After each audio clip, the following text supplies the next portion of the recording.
trust and do it yourself is really great for security, because just because you're paranoid doesn't mean they're not out to get you. Now,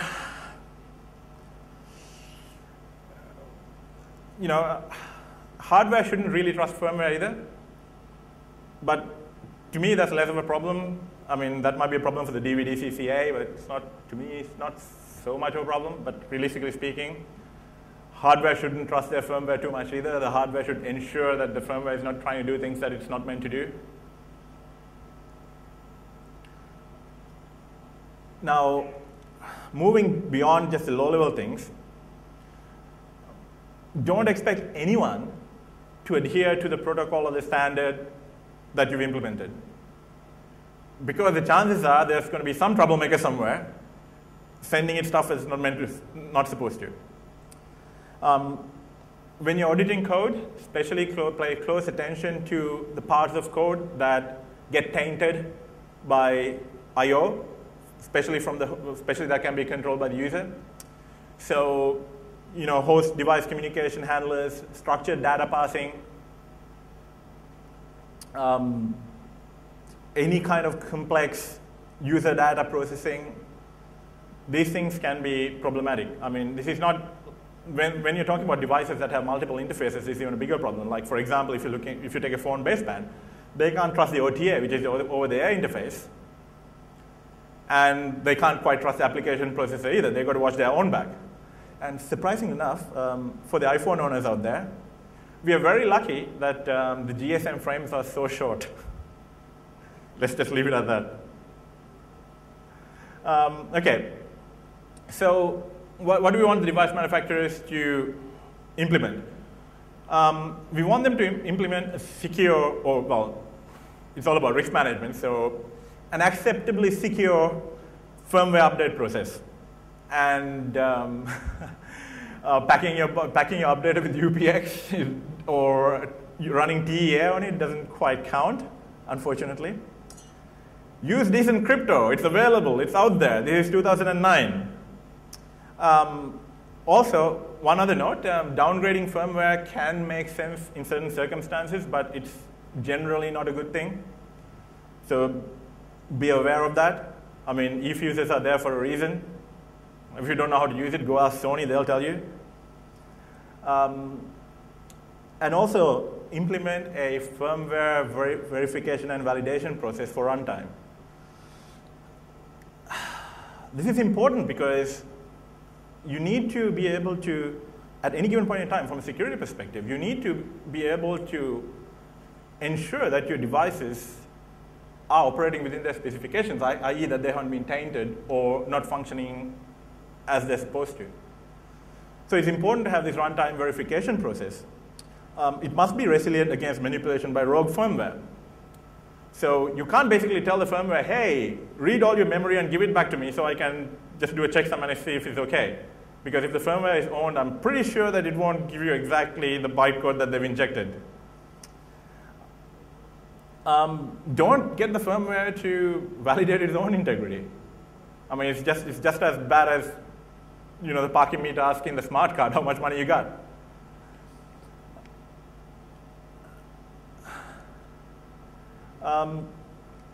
Also, it is extremely important to, whatever methodology that you implement, it is very important to open this up to other security players, like, computer vendors have a vested interest in this.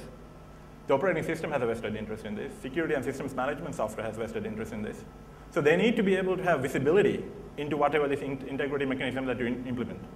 Because if it's only been done through your program, it's generally no good, because most likely no one will end up using it, except the extremely paranoid, of course.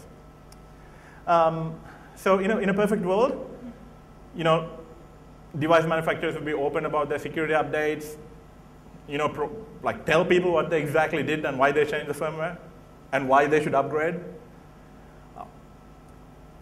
Have some kind of back and forth information channel open so that other players can actually get an idea of what's going on in a consistent fashion.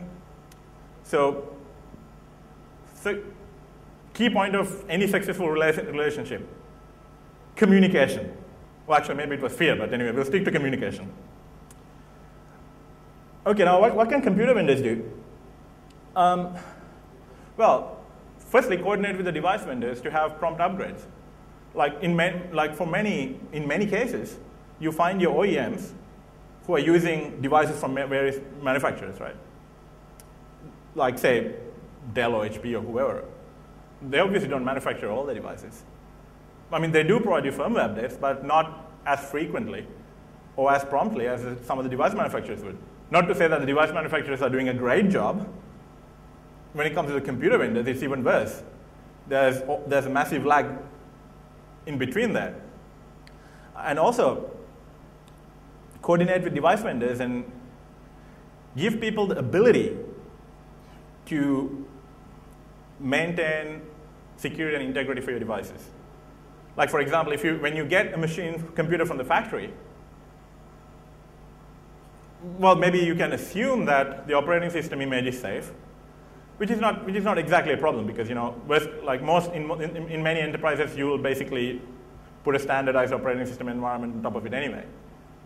Well, obviously at that point, you had to trust the guy who made the SOE image, but you got to live with it.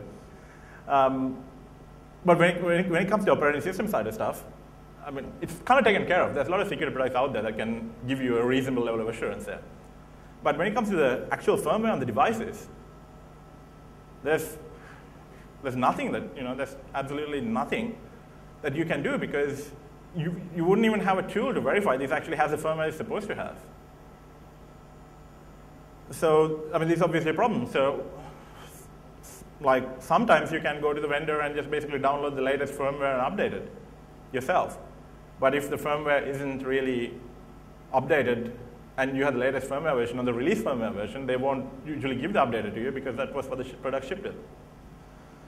So even then, you have to use these gazillion programs to just go out there and do all these things, which is horrible. So work with these guys and get something in there so that you can have this standard framework, or at least uniform framework, where you can at least ensure that your devices are running code that is only meant to, from a firmware update perspective. OS vendors, coordinate with device vendors, computer vendors, get something going there. Please extend the security and device integrity into the system security model. If you have a device that can do nasty stuff, it doesn't matter what security you put on top of it. If the device gets owned, the device can manipulate, modify, sniff data. So it's an important part of the greater operating system security model. So please, let's start considering this. Security and systems software, the OS should really provide them a framework to deal with these things. I mean, you can't realistically be expected them to go and invent everything, because there's a chance that Microsoft or one of the OS vendors will at some point go and change it anyway. So, okay. I think I need to really quickly move on, because it's going to take a while longer than I expected. Okay. If you guys are working in security ISVs or system management software ISVs, please lobby the device guys, lobby the computer guys, lobby the OS guys to take these things seriously. And also, please, once you get to a point where you can implement some of these things, give some greater visibility to the admin so that they can have some idea of where they're at. Okay. To finish off, I'm going to walk you through an example of how bad these things could really be.